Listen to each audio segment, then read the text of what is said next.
everyone. Welcome back to the Mystery Channel. My name's Morgan and Bjorn. We're talking Freemasonry today. Yay. But, yeah, a deep dive into Freemasonry with an expert of Freemasonry, someone who's embraced that way. I feel like it's a fascinating subject because, it is one of the oldest initiatory groups out there. It's also one of the most misunderstood, kind of the most cloaked in secrecy, but one that's still extremely relevant today. We're going to dive into that with these next few interview sessions. Indeed, and we planned on doing 7. 7 is like a symbolical number in many mystery traditions in Freemasonry alike. We will zoom in on all the important issues or stuff that goes or hangs around Freemasonry. But today the concept is that Morgan asks the questions, and I answer every question that I can answer. Yeah. So surprise me, Morgan. Yeah. What do you want to find out about Freemasonry? And I feel like that would be fun too, just as much as being able to answer all these questions as in saying outright, hey, you got to join to find out. If you want the deeper tea. Because there's... In the end, it's not easy often to explain. I don't know what questions you will ask, but there will be some standard questions. Explaining something that is specific to the ones who are like initiated or who are a member. That would be the same as I had to explain to you the game of basketball. Whilst you only had to see like a snippet of a game, or you saw an action of a player who like throws the ball. You see, but you don't know, you have never been in an arena where they play it. You never somehow sent it. Yeah. So that's like difficult. But anyway, I will explain this by a tangible example. So that would come in handy to really comprehend. Anyway, but now I'm already answering questions that have not been asked. Yeah, no, but I'm used to interview. You see, I'm used to interview, but now it's a different role, and for me that's not so easy, to be honest. Oh yeah, no, but I think it's good because it kind of does answer, the first question I had, and plus that's the thing of being like wanting to teach, being that mentor is anticipating the questions and putting it out there for more understanding. Because with Freemasonry there is a lot of meanings and like assumptions. What can you shed a light on for like all of this fact and fictions? Yeah, what can I shed a light on? First of all, maybe it would come in handy if I explain what Freemasonry is. What it is in general, according to the constitutions, but then also what it is according to me. And not that it's so different than what the constitutions say, but of course my own subjective experience. What is Freemasonry? Then I've always liked this stupid answer. For me, it's like everything. But I know that's like a vague, cryptic answer. But for me, it's really like a way of life. But like I said, it's my goal here to somehow try to explain it in a comprehensible way. According to the Constitution, Freemasonry, and I might miss out on some words, but I can give you the real correct context on my own words. I also have to say, I'm speaking on my own title here. So I don't speak on behalf of the organization I'm within. I don't speak on behalf of my mother lodge or other lodges I've been. I just speak on my own title. So I want that to be clear. So I'm not like an official speaker of the organization. I'm just a part of the organization. So that's for me important to clear that right away. So everything I say, if it's like brilliant or stupid, it's on my own title. Yeah. What is Freemasonry? It's like an initiatic society, according to constitutions, that through symbolic teaching elevates man spiritually and morally, and by doing so contributing to the improvement of humanity through an ideal of peace, love, and brotherhood. And that's exactly what it is. That is what it is for sure. And I have to underline, it's like an initiatic society. And as you know, I really like initiation and mystery bonds and mystery societies. So that is my big passion anyway. But in my own words and on my own title, Freemasonry is an initiatic society. It's a mystery tradition. And like you said before, it's like a really old tradition, maybe not like the oldest, but the oldest surviving for sure. Especially in the West, because there are some other initiatic societies still alive, but they don't have this structure and this international network and body. So yeah, I think that I might make the claim that we are still the biggest and most stable initiatic society in the world. I know that's still vague, but to translate it to modern days and to explain what it is with tangible and recognizable examples that everyone understands, I can actually give you a very good idea what we do, why we do it, and what it does for us Freemasons, because that's, I think, the most important part of it. So what does it bring for us? So actually the who, what, why, and when. So that's also somehow why we do somehow a series. But Yeah. I can only explain this with recognizable and comprehensible concept, because in no way I am actually allowed to give anyone who is not a Freemason any inside information about our mission. And then I see the eyebrows raise, and that's like special. We all took an oath on that.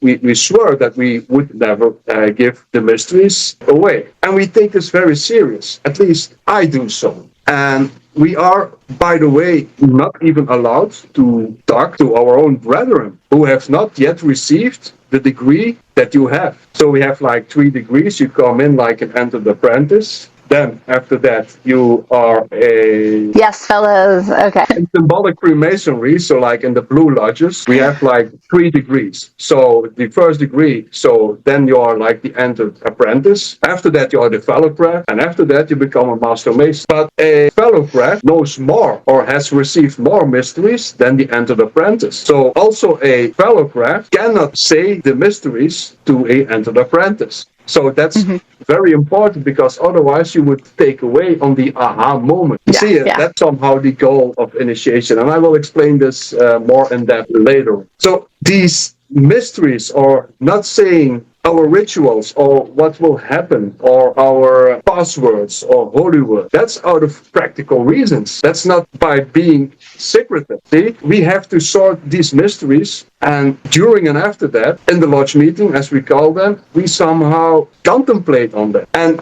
that information that comes from there, that's like what we are doing. That's like the alternative information that we receive from there. You hear a lot like mystery, mystery channel.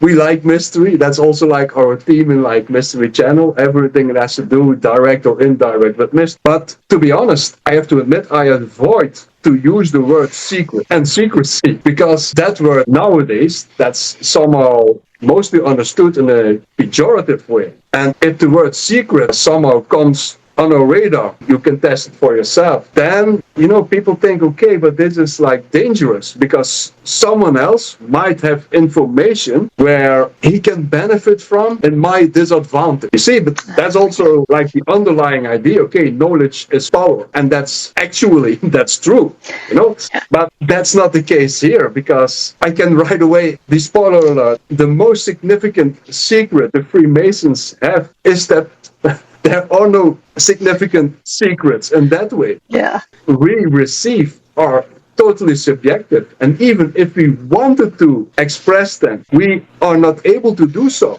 Because you would never be able to fully understand what I experience. Yeah, that's true with all things. Yeah. So I don't know if this resonates with you. Absolutely. It's like, because when you learn something and take in something and have those things, it will give somebody a better understanding of what it means to them, where they're going to use it in their life, and where they actually understand it. It will always be different. So that's why I like that, you give them the pieces for them to put together in how it works in their life. Even with the gods and goddesses, I'm just using that example. People will find different lessons in what the basic information is and how they're going to utilize it in their life and how it moves them. So I like that. Yeah. Just something I understand. Yeah, thank you very much. But that's the thing. But we somehow took an oath on that we would not give these secrets away. Yeah. But back days, secrets and even other words relating to that, they had a totally other conceptual understanding, back in the days. Totally different. Okay. So then how would that be different, if you can talk about it? Because did it just move with modern times, or? No, like I said, you can also look at it this way, Morgan. So, initiation. I don't know if you are familiar with the work of the anthropologist Huizinga.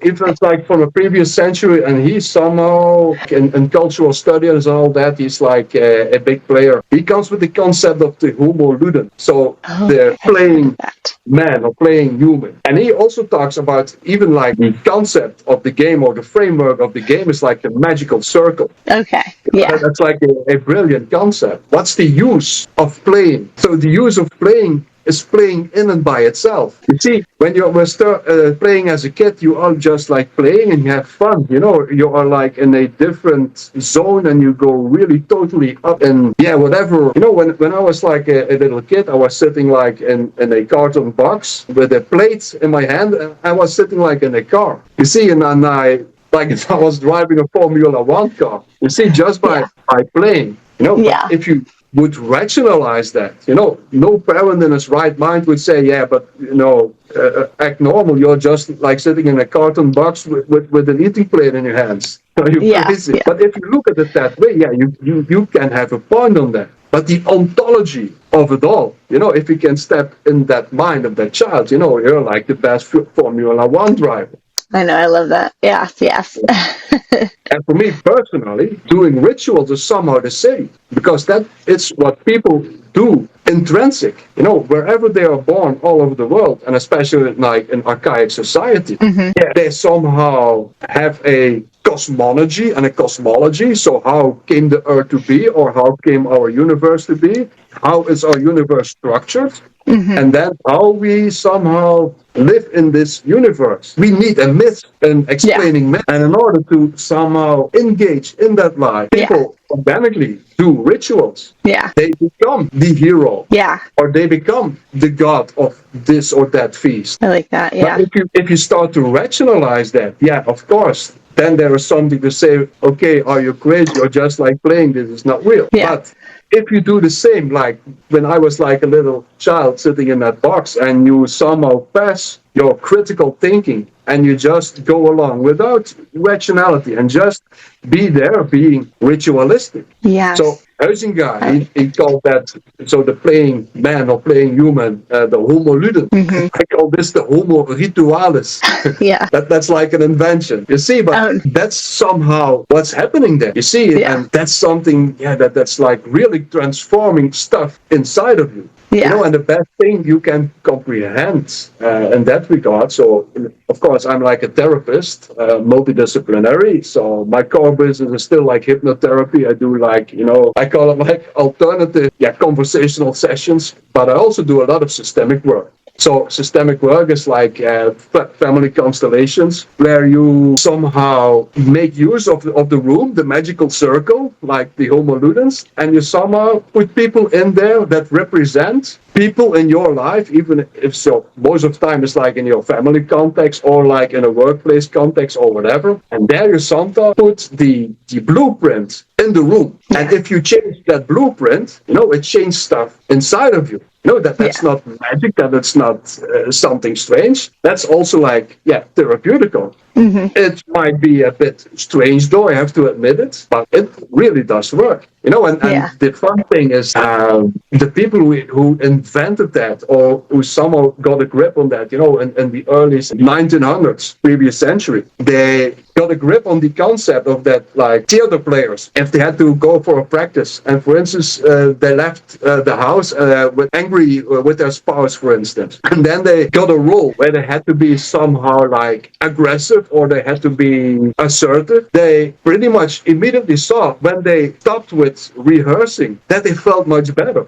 You see, because they had someone like an angle built inside of them, and then in another concept, they somehow gave attention to that angle, or they expressed themselves, or they took on another role, maybe of like a hero or something which really like exerted. And when it's like done, it really had something transformative inside. I like that.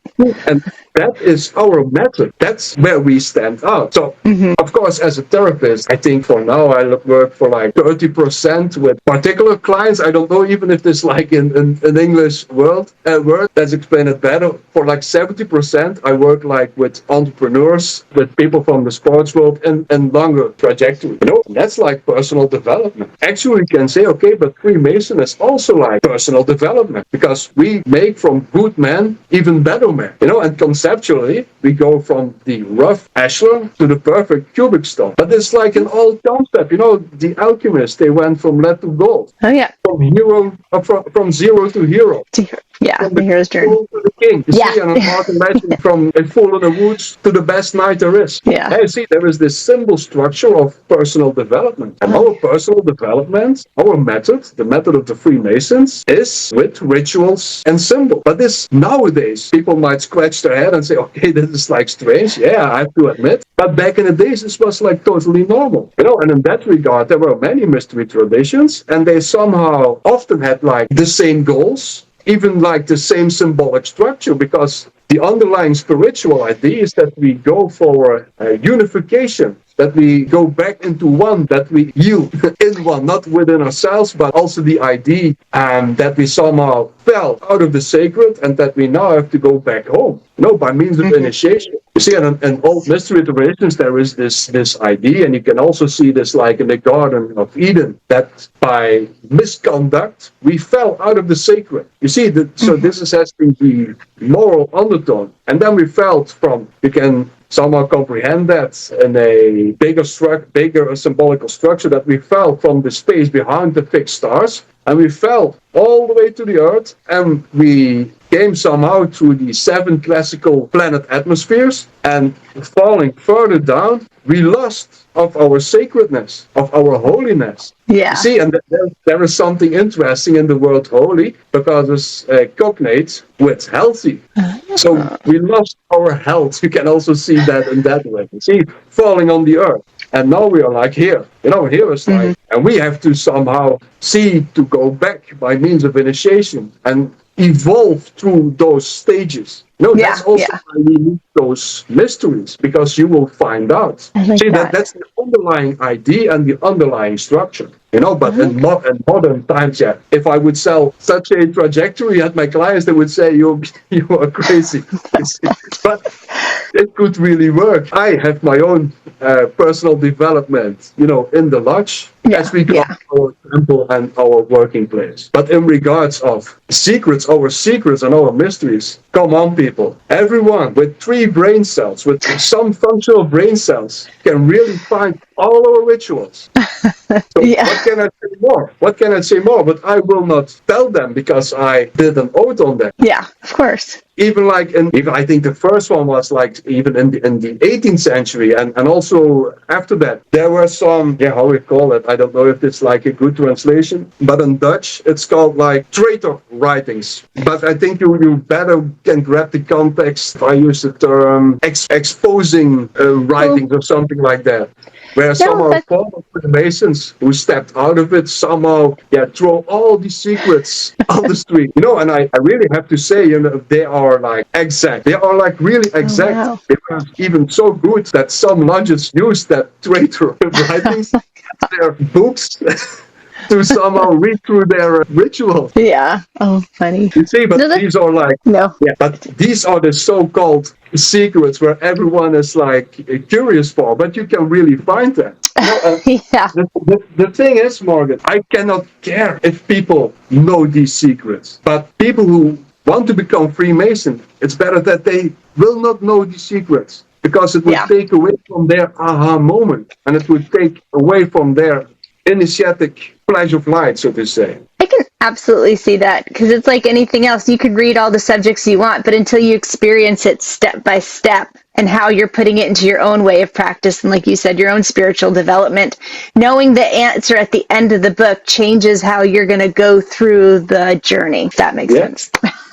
Yes, totally. So, I'm glad that you somehow understand it in the way that I explain it. And these are the so-called secrets. People are so often scared about. But I can understand it, if you say, okay, that's like a secret, and then they hear like snippets of the history, and then, and then you get like the conspiracy theories, and I have to admit, there are a lot of conspiracies. Really, there are a lot of conspiracies. The world is full of conspiracies. But if you really think that we Freemasons have somehow world power and pulling the strings behind the scenes, come on, that's bang out of order. and if we were able to pull the strings, then we would live probably in a better world, I assume. Yeah, it's like the someone to. Yeah, no, I get that. Yeah. Yeah, so these secrets, they are really like, it's like functional. And, and like a mystery tradition, you also have to understand that we have like exoteric and an esoteric part. So there's always like the inner circle who somehow finds out the double layers of what is in the exoteric teaching. And the most simple example in that is, for instance, like the Bible. See, so the Bible, nowadays, that was also like different in the past, but like nowadays, everyone can have a Bible. He can read what's inside of it. Yeah. But there are also people who are like initiated within Christianity. It's like the pastor and the priest and all those, and they have also like a structure. You see, and there are like in the past also when people left the mass in the church, that like the pastor is like somehow reading a part, often from St. John, also the part that we work with, but he reads it like in silence. But he does read it. You see, as like an initiate in the mysteries of Christianity, no ordinary man knows what he said. You see, but it's also like the idea and the atmosphere that you create. And for modern man, that is like crazy. But that's only like a very recent, in regards of history, just such a small snippet in time that we somehow lost that or did not practice it. And we as Freemasons, there are like other mystery traditions who still practice that. As we both know, a lot of our viewers like our tarot cards enthusiasts. Yes. This is like Edward Waite. He was also like a Freemason. His society, so the Golden Dawn, was also initiated. Oh, yes. Yeah, that's like the same structure, and back in the day, so theosophy and all of that, it had like this structure. Yeah, with the Golden Dawn, but that's completely separate for like a different order. And we also have to zoom in on that, when we do this series on tarot, and because a lot of people back in the days who really were pioneers in the esoteric tarot world were Freemasons or stood really beside Freemasons. Yeah. It's a real interesting era, 18th and 19th century. Also in regards of enlightenment, changes also within Christianity. Also like the religious wars in Europe. Oh, yes. See, and that's also something that in that era, Freemason was also born as like a center of union as well. Yeah. You see, as like opposite fractions could meet each other, and then you have like a really interesting cluster of people, like somehow the elite thinkers from science, from religion, politics maybe, even royalty and all that, then you have like a real interesting cluster of people. And the really great thing about it is that we are like a center of union, so I have like really good rules for that. So we are not allowed to discuss politics. We can talk about politics, but we cannot discuss it. And we cannot discuss religion. I think everyone can understand, at the family table. People are so smart to not talk about religion or not talk about politics. So things where people really identify with. And if you then have someone like a critical note, then it's often like a personal attack. That's how they receive it. And all of a sudden the party is done. No, that's, The same uncle goes berserk. Goes crying on her bed.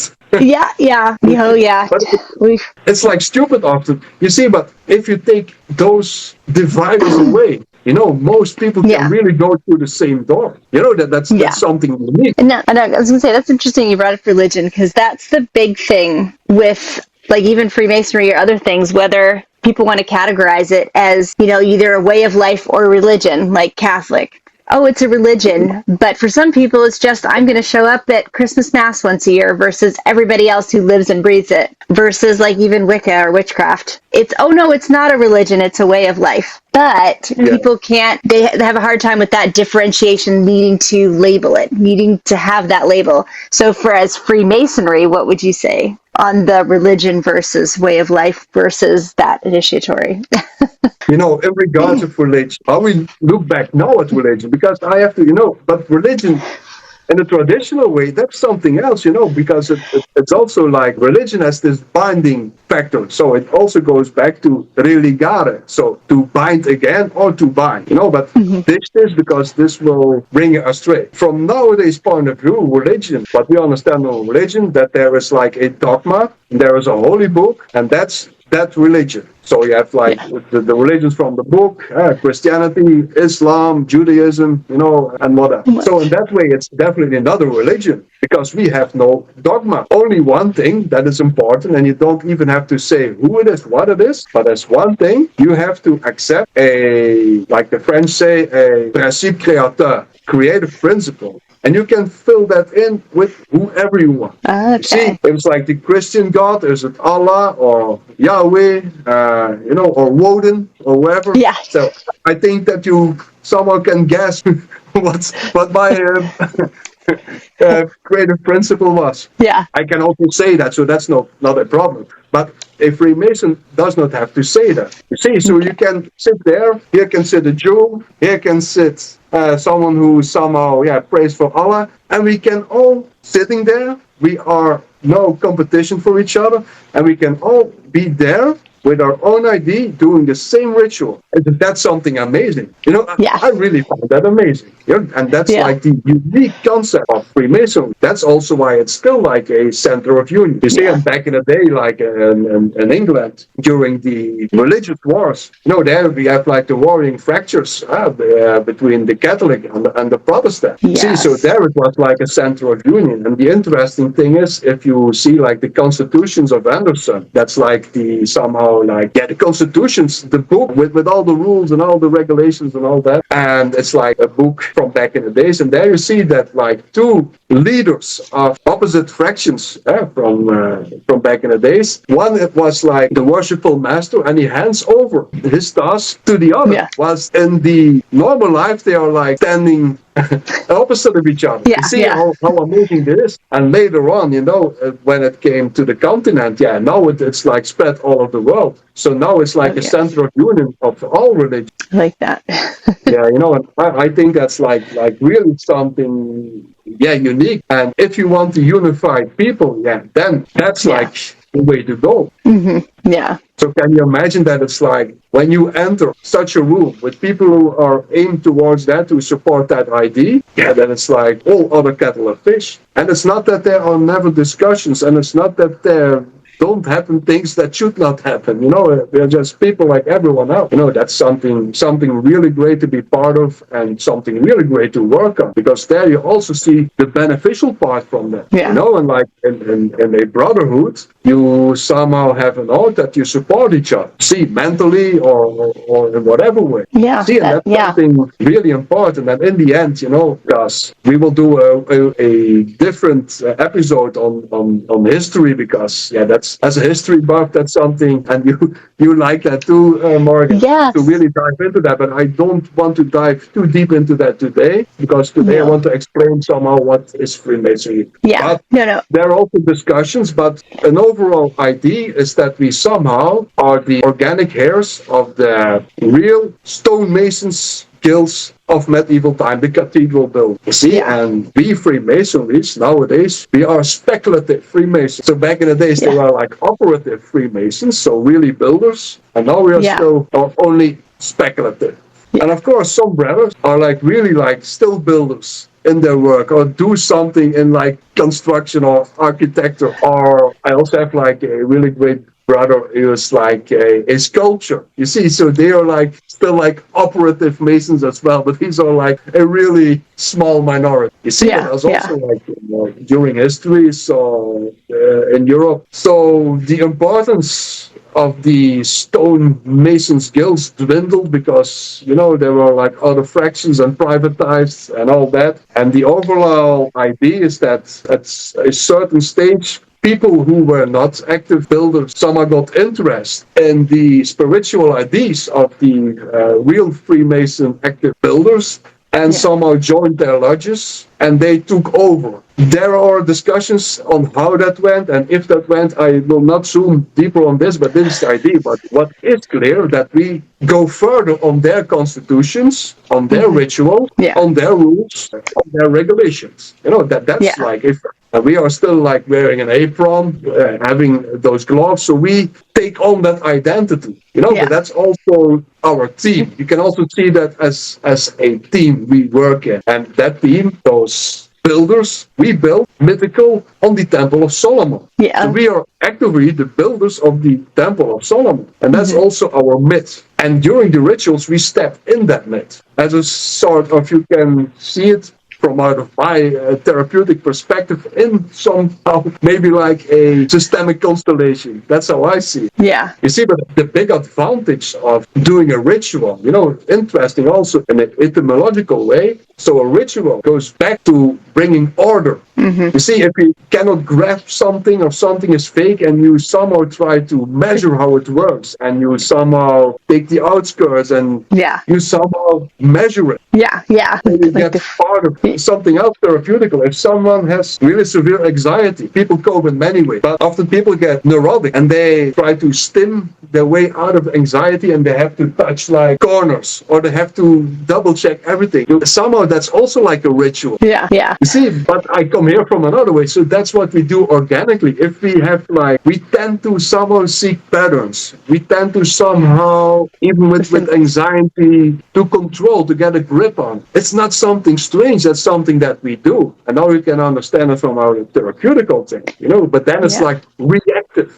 Anxiety, I want to control, I want to seek patterns. I like that. But you can also see it as proactive, where you proactive order your world or your understanding. You see, that's also something what happens ontological or psychological, at least from my point of view. And that's, of course, colored by my lens of being a therapist. But I like it. It makes sense. And you can see how it comes from the stonemason, seeing the pattern in the block of stone before you start sculpting it, seeing the patterns on anxiety, ritual. Yeah. I like that because it kind of like you're creating something. Also, but for instance, the history of tarot, and we will also zoom in on that.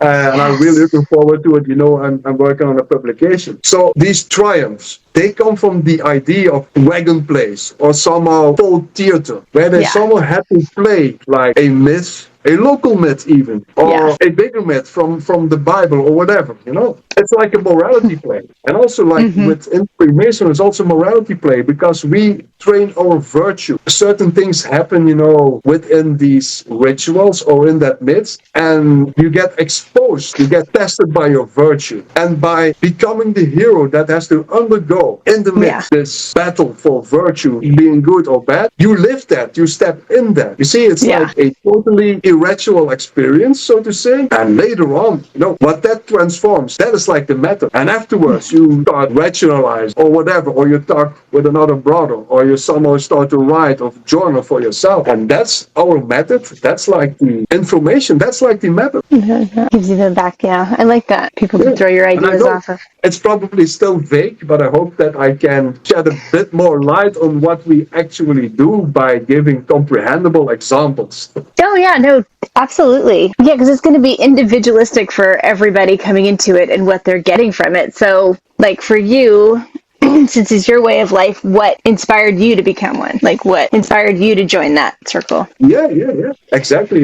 And the thing is, it is about morality. I give you another example. For instance, if we take the Arthurian legends, something we really like, we often talk about behind the scenes. So the Arthurian legend is also a quest for morality.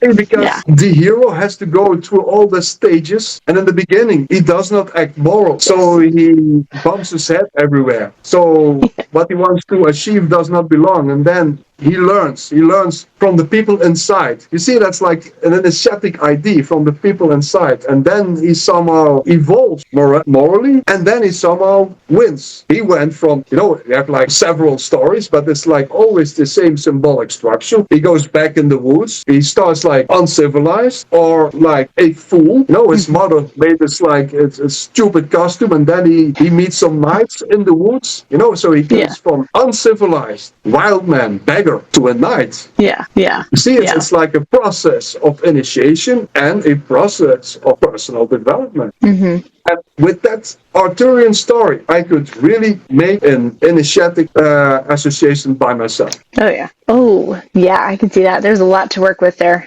even stepping into the king role. Yeah. Yeah, you see, and to give an example, what we do without throwing our secrets on the road, we can also then step into this Arthurian legend. So someone has to be the Fisher King. Some have to play the procession where they came with the lance, with the blood, and Percival, a hero, it's like just sitting there. He finds it strange, but he does not ask a question. Once he should have asked, because that's where he gets not so lucky. We could somehow do that ritualistic and then ask, and that could be a password. Why did you not ask? And then it's like the thing that he has to talk about. Okay, but someone said I should not ask too many questions. But then he could reason, okay, but when I should be a hero myself, when should I go for the truth? Or where should I somehow help someone? You see, but in the long run, that was his lesson. He should have asked. Yeah. See, he sees the king and he sees that the wasteland, so, and the king is wounded like in the groin. It's all like symbolically. His potential, his creative potential is like wounded. Yeah. And there we segue into the Celtic myths of like, but that there's no place here. But the whole wound thing, if you have like a leading myth that you can make an initiatic thing about that, and that's what we do. We work around those things. Yeah, I like that. And these are the so-called secrets, but we need these secrets. But I rather call them mysteries. Yes. And not to step away from secret, but it's like mysteries, because I answer already a question. I don't know if you wanted to ask them, but people often say or claim, okay, but Freemasons are like a secret society. We are not like a secret society. Everyone knows who we are. We have like a status, we pay taxes, we have to bring or accountable things, we are just like an organization like everyone else. There is like a member list. There's nothing secret about it. And then, there is this standard answer, and I don't like it. No, we are not a secret society, but a society with secrets. But I would hope that it would launch that fits better. That we are a society built on mysteries, but the mystery for me is like the ontology or the psychologically aha moment. Yeah. And here I'm again, my therapist brain. If you can provide a aha moment to someone, that is like really like a light flash. Even like if someone is like a school teacher, you can relate to that. If you can make sure that people fill in the blanks themselves, that's like a aha moment that lasts forever. And that's also something that is really somehow like the carrot before the horse, because it wants to give you more. It's like a dopamine shot. Yeah, I can see that. And especially your own aha moment is what's going to lead you as you go further into it and what you build upon, because you're going to see it that different and then build the practice with it. But it's not like, secret society, but it's like cloaked kind of in secret. Like if you would ask anyone like, oh, what's a Freemason? They would say one of the conspiracy theories or whatever, but not have any real tangible knowledge, but like the basics on how to join. You know what I mean? Most people think like you have to be chosen, you can't ask to join, going back on. Try not to get into too many conspiracy theories. But I feel like that's where the cloak of secrecy is, the cloak of things, because it's not like, it's like that, the building without a door. You just have to be there at the right time for the moon to shine to the keyhole, and you're like, I'm in, Exactly. And in regard to that conspiracy theories, that's such a big chunk. We really have to do that separate. That for me is really interesting. But that often comes especially from conspiracy thinkers. You see, but I don't have anything against conspiracy thinkers, but I also think that there are certain conspiracies, and a lot of Freemasons agree on that. You see, but we are not like a conspiracy. You see, but we have to really zoom in on that subject, because that's really like interesting, and how that came to be. That's like really interesting, and the Illuminati and all of that, and that's where things go blurred, But but that was like one of the things I was just using as an example, like on even how to join, how to become a member, Nowadays, it's like easy. You can just fill in your application. At least now I'm speaking for Belgium. You can go to the website of the the regular Grand Lodge of Belgian Freemasonry, and there you can fill in an application. Yeah. And you have to be at least 21 years of age. You have to be willing to somehow work on yourself, and you have to be willing, of course, to do that with this concept of ritual, symbols, and what we do. If you have nothing with symbols and nothing with rituals, then that would be not the right place to be. Then you rather book a personal development with me in my practice. Yeah. I won't work with initiation and all that. It's not for everyone. It's not for everyone. And it's not that it's like exclusive, but it's, you have to like those things. You have to maybe have like interest, or at least be open for that. Yeah. That love can grow. You see? Yeah. But there are, at least if you in regular Freemasonry, there is one thing, it's totally not dogmatic. No one will tell where you have to believe in, who your God should be, what your creative principle should be. But there is one thing, you have to accept a creative principle. You have to somehow accept something bigger than you. And that's also a good thing, because it deconstructs your ego. Yeah. In the end, if you somehow want to be a Freemason, maybe a good question to ask yourself out of the blue, where do you find that you stand in nature? Ooh, do you like stand that. above it, or do you take your place in the structure? That's something, I think is like an important question. Oh, absolutely. You don't even have to need to have that clear. You just have to accept that that's enough, and no one will ask you for that to explain. It's not that you get like a lump on your head, and now it's like a big interrogation. No, it's not the Inquisition. That's not the Inquisition. Yeah. But you have to accept it. I don't say to someone else that you should accept it. If you say, okay, I'm a hardcore atheist, okay, so be it. I'm raised in a hardcore atheist environment, with the best people, that came from my grandfather, and he's also like my hero, but he was like a hardcore atheist, and I don't have anything against atheism. I was one for a real long time, but I'm really glad I did find spirituality, but if someone is like an atheist, I don't care, that's between you and whatever that you aim towards spirituality. But of course, if you want to be a regular Freemason, that's one thing. So that's maybe like a small dog, but it's like a very stretchable. It's the most free dogma.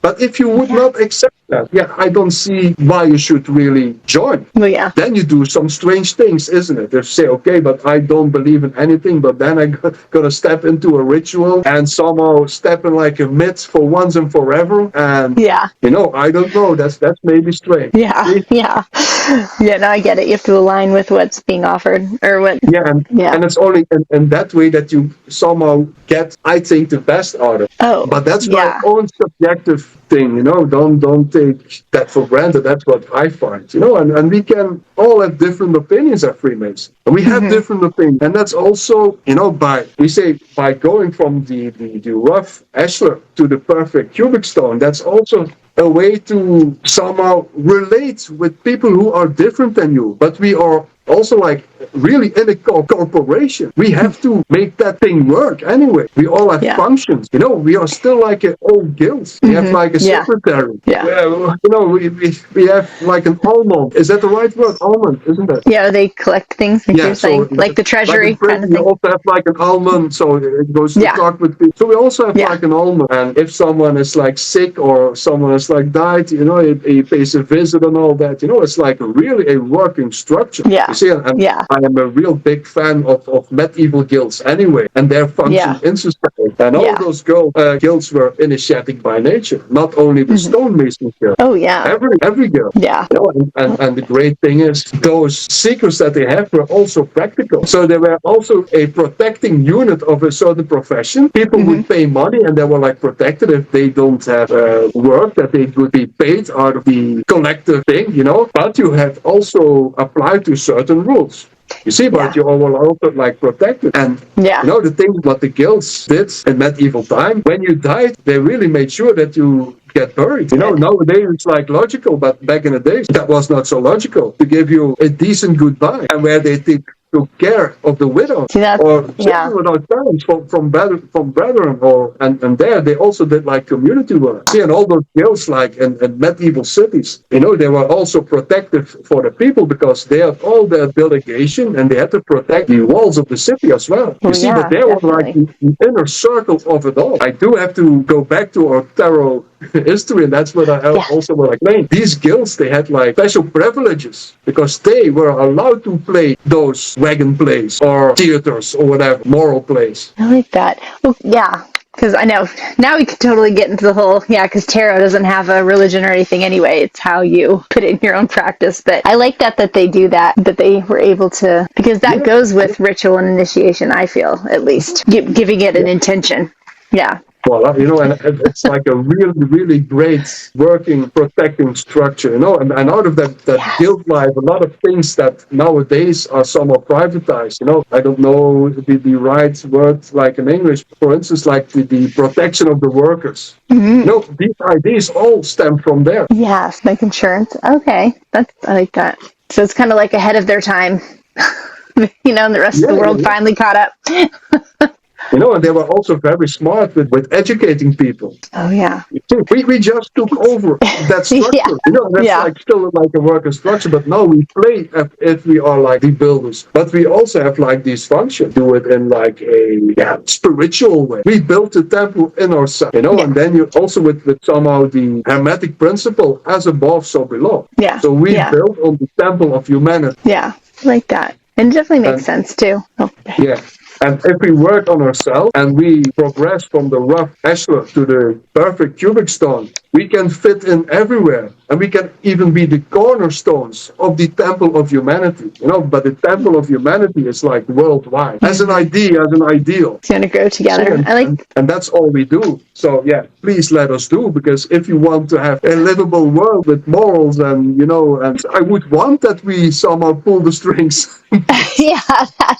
Well, there are other powers that be, the perfect proof, and I run before here, but we have to do something, especially on conspiracies, but the best proof of that Freemasonry don't have that aim to whatever, controlling whatever. You can see it best if there are like political tensions or big changes in country. The Freemason lodges really suffer from that. Oh no! Always. Really? So how? Often they are also like divided. If there are like big political changes, for instance. So nowadays we look back, and by the forming of the nation states, that was also like in those days. Nowadays everyone knows like Germany, France, Belgium. But this is like a recent phenomenon, and especially Belgium. We were somehow part of each big geopolitical power around us. We were part of Austria, then we were part of France, Holland, but even like in Belgium, when Belgium came to be, there was like a big schisma because all those Freemasons, they were part of the Grand Orient of Holland. And now they had like their own organization in a new formed country. And there, the lodges were divided. So some were loyal to the Dutch court and some were loyal to the new Royal Belgian court. See, there is not like one monolithic idea, political aim. No, not at all. No, I see that. And that's a good thing because now you sit with people you and otherwise in no way or statistically would never meet or would never sit with every week. And now you have to make things work. So you have to make sure that you go through one door and live by the rules that we pledge our oath to. And that's not always that easy. Of course, there do happen things which should not happen.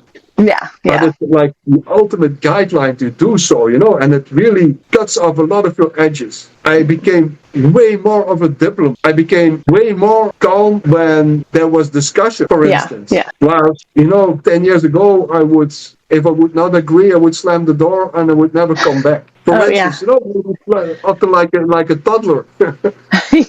But these are things you learn there because you want to be part of that. You just feel, but then sometimes you also have to grind your teeth. Even I don't like it, it does also form you in a good way. Yeah, I can see that. And if we were in one echo chamber, I would not find it as interesting as it is now. Yeah, all the different opinions. But that is like the method, and that's like the big advantages. But you have to see that, and you have to be open somehow, to step inside of that with an open mind, but also stand your ground, but also, express your Akara seal. Yeah.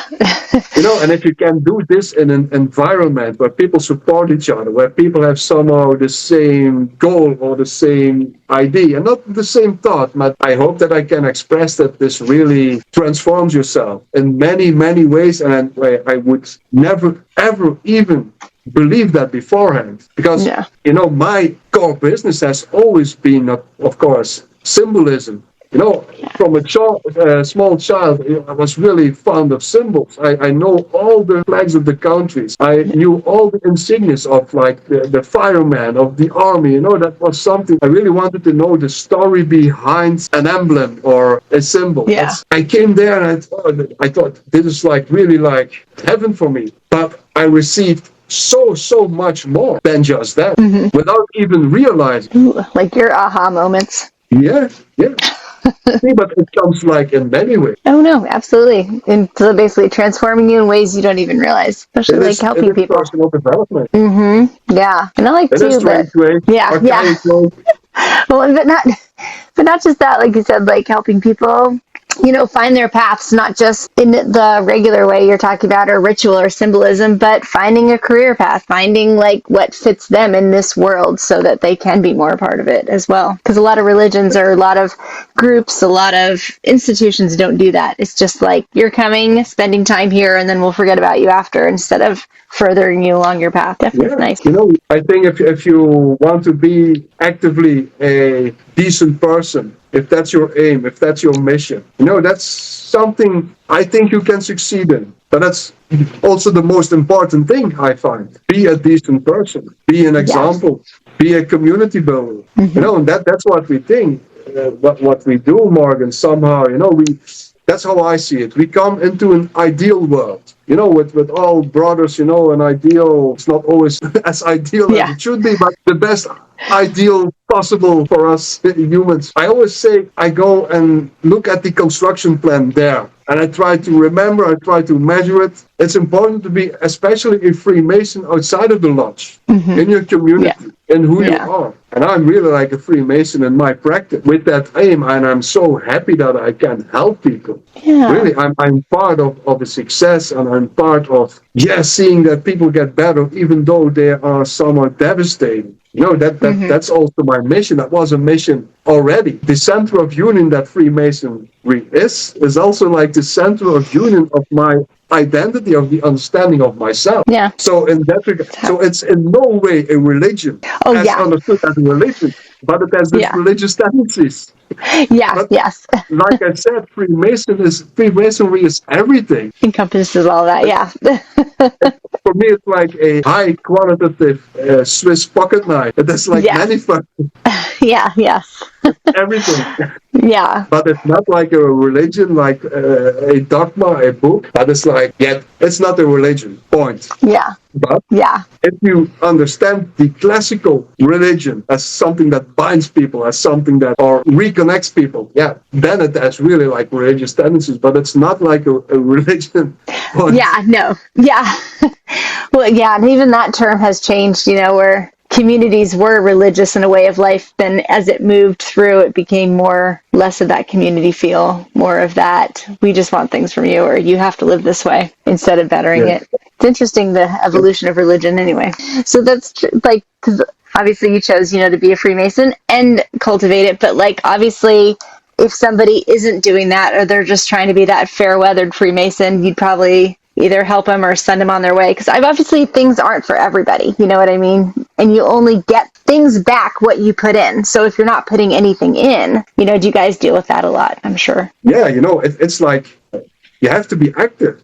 You see, it's like with a lot of grandeur, and we have like a smoking and a tuxedo, it has this edge of royalty. But that's one thing. But you also have to understand that we have to be there beforehand, that we have to somehow build the temple, and that we have to prepare the tables where we eat on, and that, and we have like a really good lunch because our meals and nowadays get cooked, and we have like a good organization in that regard. My older brethren, they still have to, back in their days, they have to really cook their own meals, Yeah. but during the rituals, they have to jump and Yeah, look at the potatoes for cooking. You see. So it's not all yonder in that way. We have to also make that work, and that's also something interesting. So there are a lot of people with often though, like in professions where they somehow are like the big boss, but here they come in like an entered apprentice, and they have to somehow stand behind the bar and serve everyone. Yeah. You see, it's like in the army. You see, you have to deserve your spot. Yeah, I was just thinking that too. Like, yeah. I was thinking of that too, like internship, because then you get to see, like, you're standing on the outskirts, paying your dues, but you can actually then see how things work, see the structure, without being a part of it yet. Exactly. So I hope I shed a light today on what Freemasonry is. Yes. Then, on next episodes, it's like interesting to dive deeper in the subjects that we already touched. So everyone watching this interview, Freemason, non-Freemason, reach out. Do you have questions? Do you want to become a Freemason? Yeah, just reach out, and we will answer your questions in next interviews, during our lives. What can I say? Now you can ask. Yeah. And what I can answer, I will answer. But I will definitely not say anything about our rituals. But like I said, everyone with a few functional brain cells and a laptop can really find out, but I'm not going to give. I hope that you understand that. But if you want to search for really important secrets where you can benefit from, in a financial way or whatever way, you rather research other areas. You will be disappointed. Yeah. But anyway, go ahead. Yes. You are forewarned. But if you want to find real richesse of the heart, then we should talk. Yeah, definitely. I know I'll be in the comment section of here as well, plus our groups. That's what the groups are for. Discussion and questions. Yes. Bye. Bye.